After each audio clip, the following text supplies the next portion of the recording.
International social media Patel Prahlad भाई का हमारे इस यूट्यूब मंच पर।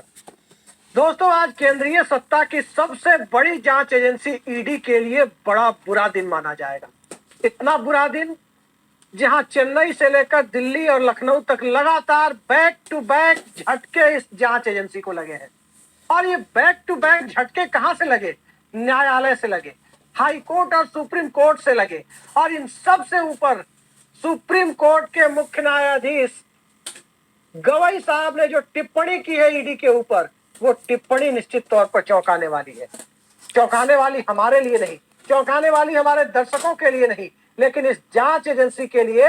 और इस जांच एजेंसी की दुरुपयोग की जो बातें सामने आ रही है, उस दुरुपयोग के पीछे जो कथित ताकतें खड़ी हैं, उनके लिए ये चौंकाने वाली बात है। दरअसल आज मामले की सुनवाई थी तमिलनाडु से जुड़े हुए, और तमिलनाडु से जुड़े हुए एक मामले तमिलनाडु राज्य विपणन निगम, टेस्मैक इसे अंग्रेजी में कहें शॉर्ट में, और पूरा नाम इसका होता है तमिलनाडु स्टेट मार्केटिंग कॉरपोरेशन। तो इस टेस्मैक यानी तमिलनाडु स्टेट मार्केटिंग कॉरपोरेशन के एक मामले की सुनवाई सुप्रीम कोर्ट तक पहुंची। I feel like the variety of freelancers offering मामले की सुनवाई सुप्रीम कोर्ट में पहुंची, तब चीफ जस्टिस ने साफ साफ कहा, 2 जजों की बेंच थी, चीफ जस्टिस गवई साहब और उनके साथ जस्टिस एजी मसीह की बेंच थी। और इस बेंच ने साफ साफ कहा कि आप अपनी सीमाओं का अतिक्रमण कर रहे हैं, संघीय ढांचे पर प्रहार कर रहे हैं। और संघीय ढांचा आप जानते हैं कि संविधान का मूलभूत हिस्सा है। कहने का आशय यह था कि भारत के संविधान पर प्रहार कर रहे हैं। अब इतना संगीन आरोप नरेंद्र मोदी सरकार की सबसे प्रिय जांच एजेंसी ईडी के ऊपर भला न्यायालय की तरफ से आए, तो इस एजेंसी का इकबाल क्या रह जाता है? क्या इस एजेंसी के पीछे खड़ी ताकतों का क्या इकबाल रह जाता है? ये सवाल आज की तारीख में सबसे मौजूद सवाल इसलिए बन गया क्योंकि किसी ने सपने में भी नहीं सोचा था कि तकरीबन दशक भर बाद जब एक एजेंसी को पिंजरा बंद तोते जैसी एजेंसी मानने पर सुप्रीम कोर्ट विवश हो गया, तो आगे इसका परिणाम क्या होगा और आगे इसकी जांच एजेंसियों की कार्रवाई पर लोगों का भरोसा कितना होगा, इसका आप सहज ही अंदाजा लगा सकते हैं। और एक दूसरा मामला लखनऊ का है, और एक ऐसा मामला जिसने नेशनल कंपनी लॉ ट्रिब्यूनल ने मामले में जिस व्यक्ति को क्लीन चिट दी, उस व्यक्ति को 1.5 महीने से जेल में रखा गया था, और उन्हें भी आज ईडी ने जमानत दे दी। लखनऊ हाई कोर्ट ने जमानत दी, ईडी ने नहीं, लखनऊ हाई कोर्ट ने जमानत दी। और इन दोनों मामले को देखने के बाद साफ लगता है कि अब इस जांच एजेंसी का कोई इकबाल नहीं रह गया है। अब इस जांच एजेंसी की भूमिका, जो विपक्ष आरोप लगाता है, कहीं उस आरोप सत्यता की तरफ तो नहीं बढ़ रहे। एक एक कर दोनों मामले में आपको बताता हूं, फिर आपको समझ में आएगा कि आज कितना बड़ा दिन है, और इस बड़े दिन को क्या विपक्ष को और इस देश में सिविल सोसाइटी के लोगों को क्या सेलिब्रेट करना चाहिए। दरअसल शुरुआत कहां से करें, लखनऊ वाले मामले से या चेन्नई वाले तमिलनाडु वाले मामले से? शुरुआत तमिलनाडु के मामले से ही करते हैं। तमिलनाडु में दरअसल टेस्मैक, जिसका मैंने अभी जिक्र किया, तमिलनाडु राज्य विपणन निगम जो कंपनी है, सरकारी निगम है, उस निगम ने 14 से 21 के दरमियान शराब व्यवसाय से जुड़े कुछ मामलों पर 41 एफआईआर दर्ज किए, और राज्य सरकार उसका इन्वेस्टिगेशन यानी उसकी जांच कर रही थी। इन सब के बीच पीएमएलए को जो अधिकार ईडी के तहत ईडी ने दे दिए, सरकार ने दे दिए ईडी को, पीएमएलए यानी prevention of money laundering act के तहत, उस अधिकार का दुरुपयोग करते हुए ईडी कहां पहुंच गई, ये आज की तारीख में चिंता का विषय हो सकता है। दरअसल सभी जानते हैं कि मनी लॉन्ड्रिंग एक्ट के तहत ईडी को इतने अधिकार दे दिए गए हैं, यदि इसे आम बोलचाल की भाषा में समझाने की कोशिश की जाए तो कोई भी केस, चाहे राज्य सरकार करे, कोई व्यक्ति करे, कोई एजेंसी करे, इनकम टैक्स करे, कोई भी करे, अगर कहीं कोई एफआईआर होती है और उस एफआईआर में पैसे का एक एंगल सामने आता है, तो ईडी उस पर ईसीआईआर लेकर जांच शुरू कर सकती है।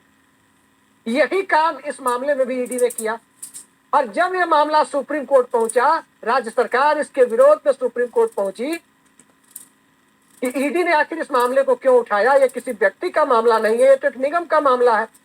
सर्वोच्च न्यायालय के मुख्य न्यायाधीश ने इस तर्क को माना और साफ साफ ईडी से पूछा कि क्या आप किसी निगम के खिलाफ जांच कर सकते हैं, कॉरपोरेशन के खिलाफ जांच कर सकते हैं, आप व्यक्तियों के खिलाफ जांच कर सकते हैं, किसी कॉरपोरेशन के खिलाफ कैसे जांच कर सकते हैं? और दूसरा महत्वपूर्ण पहलू, जब इस मामले में राज्य सरकार ऑलरेडी इन्वेस्टिगेशन कर रही है, राज्य सरकार खुद जांच करा रही है, 41 FIR उसी ने दर्ज कराई है, फिर आपको इस बीच में कूदने की क्या जरूरत थी? जब ये सवाल ईडी की तरफ से एडिशनल सोलिसिटर जनरल जो पेश हुए थे, भारत सरकार के वकील, नरेंद्र मोदी सरकार के वकील SV राजू, और उन्होंने जब इसका विरोध किया तो साफ साफ सुप्रीम कोर्ट ने इसे नकार दिया।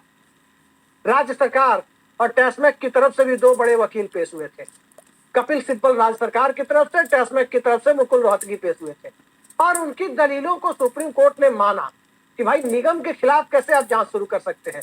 और संभवतः ये पहला मामला है, मेरी जानकारी में कोई और ऐसा मामला दिखाई नहीं देता जिसमें बिना जांच पूरी हुए, बिना किसी अंजाम तक पहुंचे किसी जांच एजेंसी के, सर्वोच्च न्यायालय ने जांच पर, ईडी को जांच करने पर तत्काल प्रभाव से रोक लगा दी हो। ये पहला मामला है जब टेस्मेक के मामले में प्रवर्तन निदेशालय यानी ईडी की जांच से सीधे सीधे उस पर रोक लगा दी है सुप्रीम कोर्ट ने कि टेस्मेक के मामले की जांच फिलहाल आप नहीं कर सकते। ये सर्वोच्च न्यायालय का फैसला है। अब जरा दूसरे मामले की तरफ भी चलते हैं। तो दोस्तों, दूसरा मामला तो और भी दिलचस्प है। दूसरा मामला है गोरखपुर जिले के चिल्लूपार विधानसभा सीट के पूर्व विधायक विनय शंकर तिवारी का। उनके पिता शंकर तिवारी भी मंत्री रहे, विधायक रहे, और उनके खिलाफ एक बैंक ऑफ इंडिया के कथित लोन का मामला ईडी ने ये आरोप लगाकर रीओपन किया, अपने हाथ में लिया कि इसमें 754 करोड़ रुपए की कथित धोखाधड़ी हुई है। जबकि इसी मामले में NCLT यानी नेशनल कंपनी लॉ ट्रिब्यूनल, जो भारत सरकार की एक अर्धन्यायिक संस्था है, उस संस्था ने विनय शंकर तिवारी और उनकी कंपनी गंगोत्री इंटरप्राइजेज लिमिटेड को पहले ही क्लीन चिट दे दी थी, और जिस मामले में उन्हें क्लीन चिट मिल चुकी थी उस मामले में ईडी ने विनय शंकर तिवारी को लखनऊ से गिरफ्तार किया था। तकरीबन 1.5 महीने पहले गिरफ्तार किया था। 45 दिनों से वो जेल में पड़े हुए थे, और तब जाकर अब इलाहाबाद हाईकोर्ट की लखनऊ बेंच के ने उन्हें जमानत दी है। और साफ साफ जमानत देते वक्त न्यायालय ने पाया कि जिस मामले में NCLT ने क्लीन चिट दे चुकी है, पैसे के दुरुपयोग का कोई मामला उनके सामने नहीं पहुंचा, कोई मामला NCLT को दिखाई नहीं दिया, और ईडी ने भी अपने पक्ष में सबूत पेश नहीं किए, तो किसी को जेल में रखने का क्या तुक। और जब जिस मामले में क्लीन चिट मिल चुकी है, क्या किसी राजनीतिक दबाव के तहत उन्हें घेरा जा रहा है?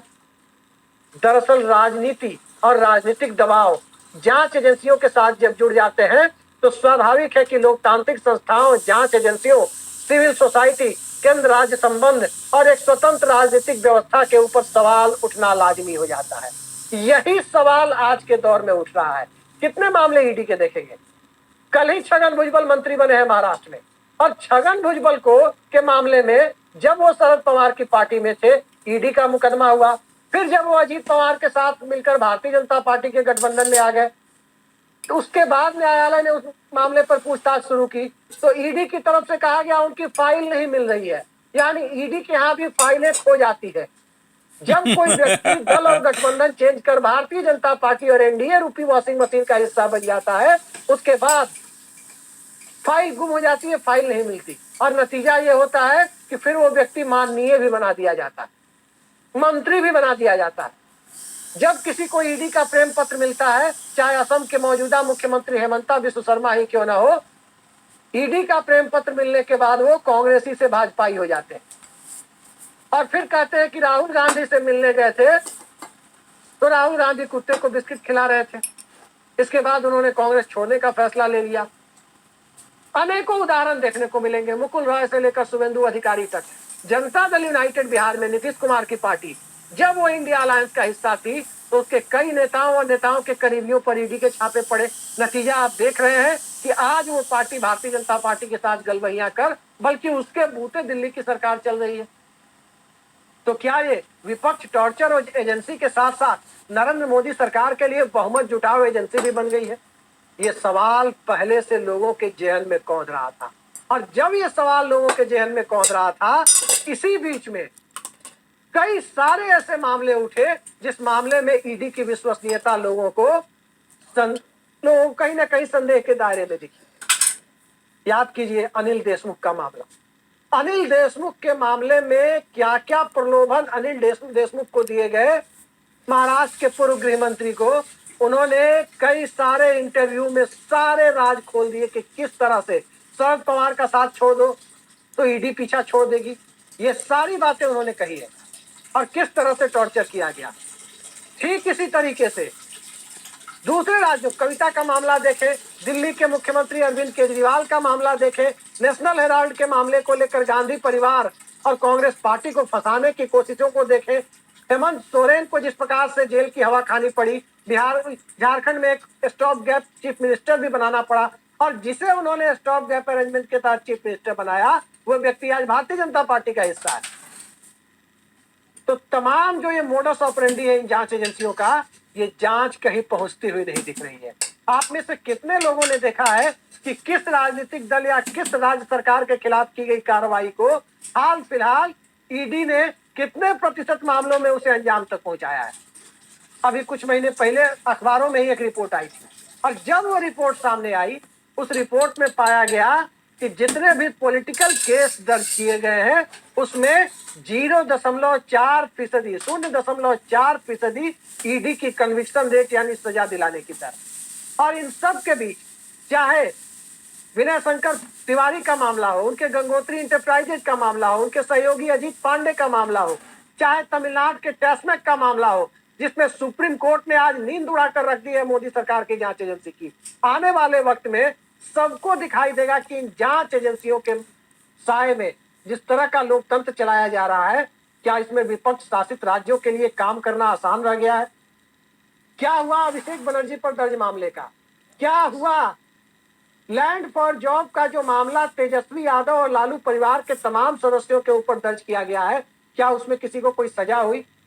क्या यह सिर्फ विपक्ष को जुबान बंद रखने के लिए दर्ज किया गया? क्या हुआ महादेव ऐप का मामला, प्रधानमंत्री उसका जिक्र चुनाव में कर रहे थे, किसने, क्या उसमें भूपेश बघेल को कोई कन्विक्ट करा पाया? क्या भूपेश बघेल उसमें संलिप्त थे, इसका कोई सबूत दिया गया? नहीं दिया गया। लेकिन बदनाम करना, टॉर्चर करना, जेल में ले जाकर ठोस देना, क्या ये जांच एजेंसियों के साए में जो लोकतंत्र है, क्या इस देश में आने वाले वक्त में इसके खिलाफ, और जब वो आवाज उठेगी तो क्या भारतीय जनता पार्टी जब विपक्ष में जाएगी, इससे भी कड़ा कानून लेकर के अगर कोई सरकार आ जाए, पीएमएलए से भी कड़ा कानून लेकर के, तब क्या होगा? तमिलनाडु का मामला तो शराब को लेकर के था, उसकी प्राइस तय करने और लाइसेंस से जुड़े हुए मुद्दे को लेकर के, टेस्मेक का मामला, उस मामले में ईडी को उसे हाथ में लेने की, निगम के खिलाफ जांच शुरू करने की क्या जरूरत थी?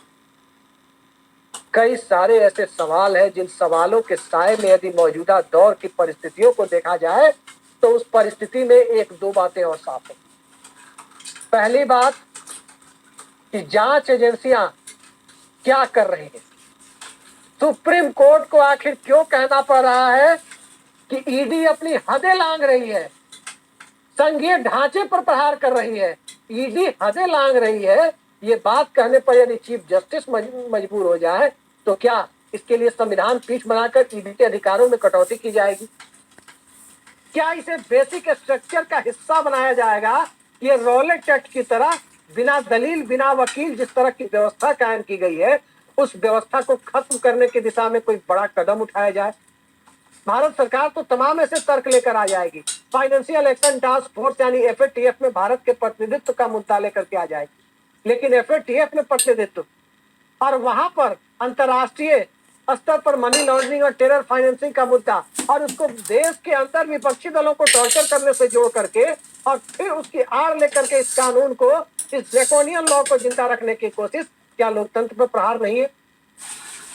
कितने मामले और किस तरह से इस मामले को गिनाया जाए? आम बोलचाल की भाषा में कहें तो ये पीएमएलए है क्या? प्रिवेंशन ऑफ मनी लॉन्ड्रिंग है। तो ये पीएमएलए दरअसल इस तरह का कानून है कि अगर आपके खिलाफ कोई मुकदमा हो जाए, सामान्य बोलचाल की भाषा में यदि मैं आपको समझाने की कोशिश करूं तो यदि किसी व्यक्ति के खिलाफ मुकदमा हो जाए पीएमएलए के तहत, तो ईडी तो सप्लीमेंट्री चार्जशीट देगी, नहीं देगी और जमानत का विरोध करती रहेगी, जमानत होने नहीं देगी। लेकिन आप दोष मुक्त हैं, आपके ऊपर कोई चार्ज नहीं है, चार्ज झूठा है, ये आपको साबित करना है। अब जरा कोई बताए कि कोई व्यक्ति जिसे जेल में पकड़कर बंद कर दिया गया, वो खुद साबित करे कि वो निर्दोष है। जैसे उदाहरण के तौर पर कहें, मेरे ऊपर यदि कोई व्यक्ति आरोप लगा दे कि मैंने अभिषेक कुमार को 5 लाख रुपए दिए, कोई व्यक्ति मान लीजिए कि मेरे ऊपर, उदाहरण दे रहा हूं, कि आरोप लगा दे कि 5 लाख रुपए दिए। अब ईडी का मुकदमा मेरे ऊपर हो जाए कि 5 लाख रुपए की मनी लॉन्ड्रिंग हुई है। अब 5 लाख रुपए मैंने नहीं लिए, ये मैं कैसे साबित करूंगा? मैं यही साबित कर सकता हूं कि मेरा अकाउंट देख लिया जाए कि कहा मैंने 5 लाख रुपए अमुक व्यक्ति से लिए। फिर ईडी के लोग उस परिस्थिति में ये कहने आ जाएंगे कि नहीं, वो कैश में दिए गए। अब कैश में मैंने पैसे नहीं लिए, कैसे साबित कर सकते हैं? ये सीधे ये इतना ही कोर्ट में कोई व्यक्ति बोल सकता है कि मैंने नहीं लिए। कोई पैसा लिया इसको साबित कर सकता है, कोई नहीं लिया इसे कैसे साबित कर देगा? यही पीएमएल है। और इसी को ढाल बनाकर विपक्ष टॉर्चर एजेंसी का काम ईडी जैसी एजेंसियों से लिया जा रहा है। और इसी के ऊपर जिस प्रकार से सर्वोच्च न्यायालय ने प्रहार किया है, अब इस प्रहार के बाद क्या वाकई एक टिप्पणी बनकर रह जाएगी, या जस्टिस गवई जिस मिजाज के हैं और जिस तरह से मानवाधिकारों की पैरोकारी के लिए उनकी गिनती होती है, उन चंद पैरोकार जजों में उनकी गिनती होती है, उसके दूसरे देखते हुए ऐसा लगता तो नहीं है कि जस्टिस गवई इस तरह के ड्रैकोनियन लॉ को बर्दाश्त करेंगे। याद रखिए, राहुल गांधी की संसद सदस्यता भी सूरत के कोर्ट के फैसले के बाद जब चली गई थी, उसे बहाल करने के लिए उस फैसले पर स्टे लगाने का काम भी जस्टिस गवई ने ही किया था। आज भी जस्टिस गवई खड़े थे और स्वाभाविक है कि एमके स्टालिन की सरकार अब कम से कम जांच एजेंसियों से, या कोई भी राज्य सरकार ईडी जैसी जांच एजेंसियों से अब डर कर चलेगी, लगता तो नहीं है। हाँ, ईडी के सामने चुनौती जरूर हो गई है कि अब ईडी के लोग आगे किस तरह से इसका प्रतिरोध करेंगे। फिलहाल न्यायालय ने 2 हफ्ते में जवाब देने की बात कही है और जांच पर रोक लगा दी है, लेकिन नरेंद्र मोदी सरकार की जो मंशा पिछले 10-11 सालों में दिखाई दी है, उस मंशा पर क्या रोक लगी है? असल जरूरत गलत भावना से विपक्ष को टॉर्चर करने के तरीके से जो जांच हो रही है उसकी, भ्रष्टाचार के खिलाफ जांच हो, भ्रष्ट व्यक्ति को कड़ी से कड़ी सजा मिले, किसी को ऐतराज नहीं है। लेकिन भ्रष्टाचार की जांच क्या सिर्फ विपक्ष में ही भ्रष्ट लोग भरे बैठे हैं? और जिनके खिलाफ मुकदमा किया जा रहा है उन्हें सजा क्यों नहीं हो रही है? ईडी सबूत क्यों नहीं पेश कर पा रही? यही तो वो सवाल। देखते जाइए इस सवालों के साथ कि आगे अब और कौन से सवाल भारत सरकार की सबसे बड़ी जांच एजेंसियों में से एक एजेंसी पर खड़े होते हैं। क्योंकि प्रधानमंत्री ने पिछले वर्ष एक टेलीविजन कार्यक्रम में भी कहा था कि पहले आप मीडिया वालों को भ्रष्टाचार की खबरों पर टीआरपी मिलती थी, अब भ्रष्टाचार पर कार्रवाई की खबरों पर टीआरपी मिलेगी। लेकिन आज जो टीआरपी मीडिया वालों को मिलनी चाहिए, वो टीआरपी लेने की हिम्मत गोदी मीडिया को नहीं है। एक गोदी मीडिया चैनल आपको नहीं दिखाएगा कि सुप्रीम कोर्ट ने ईडी के बारे में क्या कहा है। कोई उसमें दंगल फंगल हल्ला चिल्ला गुल्ला बोल कोई नहीं करेगा, कोई चैनल नहीं करेगा। मैं दावे के साथ कहता हूं, एक भी गोदी एंकर या एंकरनिया ये काम करने नहीं आएंगे कि सुप्रीम कोर्ट ने आज क्या कहा है। वेबसाइट पर एक कोने में जगह देकर छोड़ देंगे।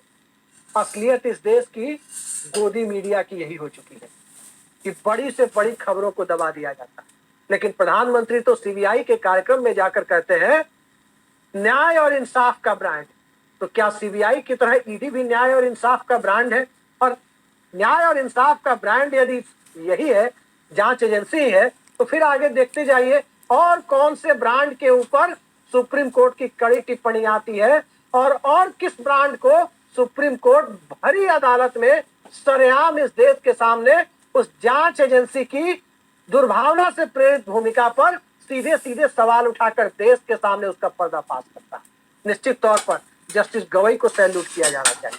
वो अपनी भूमिका का निर्वाह कर रहे हैं, ज्यादा कुछ नहीं कर रहे हैं, और किसी भी व्यक्ति को किसी भी जज से ज्यादा कुछ करने की उम्मीद नहीं करनी चाहिए। जज बस अपनी भूमिका का निर्वाह करे, बाकी जांच एजेंसियां ये ईडी और सीबीआई के औकात क्या है यदि न्यायपालिका अपने पे उतर जाए तो।